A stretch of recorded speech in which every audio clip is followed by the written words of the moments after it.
رو ساب کن، اسمش رو 3 بار تکرار کن تا بهت بگم. این کارتا تمامشون به نیت شما عزیزان که انرژیتون رو میذارین و چنل رو ساب میکنین برخورده.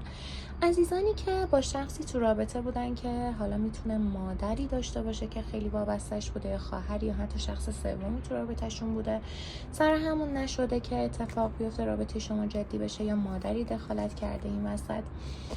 کسانی که رابطهشون اوکی بوده و فکر میکردن که از همه لحاظ رابطهشون خوبه و چرا این اتفاق نیفتاده که به ازدواج برسه، رابطه‌ای بوده که توش دعا زیاد اتفاق افتاده و باعث جدایی و سرخوردگی و دودلی دو طرف شده و رابطه‌ای بوده که عاشقانه بوده و جدی پیش میرفته.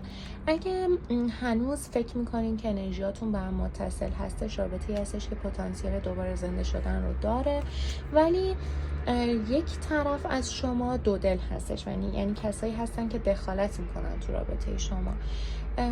میخوام بدونم که رابطه جدی میشه، دوباره برمیگردین به هم یا نه. اگه بتونین تعهدات و مسئولیت های این رابطه رو به عهده بگیرین، قطعا رابطه‌ای هستش که میتونین روی سرمایه گذاری بکنین.